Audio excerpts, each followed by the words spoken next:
கேட்டானா விதவைன்னு எதுக்கு அந்த பெண்ணை மட்டும் தனியா ஒதுக்கி வைக்கிறிய? அதுக்கும் புள்ளி வைக்கணும் அப்படின்னு 2 புள்ளி இருக்கு. அதுக்கு உண்மையான பேர் என்ன தெரியுமா? என்ன பேரு? கைம்பெண். அதான் உன் விதவைக்கு உண்மையான பேர். தமிழுக்கு பார்த்தீங்களா? கலும்பா. கைம்பெண் யா, கைம்பெண். கை இம் பே இன். மொத்தம் 2 புள்ளி. ஒரு புள்ளி இல்லாம 2 புள்ளி வச்சிருக்கான். அப்ப தமிழ் எப்பேற்பட்ட மொழி? என்னங்கடா 2 பேரும் சிரிச்சுக்கிட்டு நிக்கிறிய? இல்ல நீங்க சாமியாரா வாத்தியாரான்னு யோசித்து பார்த்தேன். இல்லையா, நம்ம படிச்சத வந்து பாடம் நடத்துற மாதிரி இருந்துச்சு எனக்கு. இல்லங்க, அதாவது தமிழோட பெருமையை சொல்றேன். மேலோகத்திலே வந்து மேமொழி முழித்துக் கொண்டிருக்கும் சாமியாரே, சொல்லுங்க.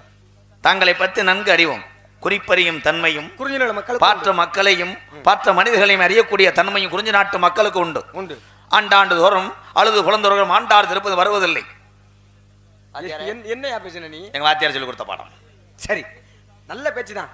தமிழை வந்து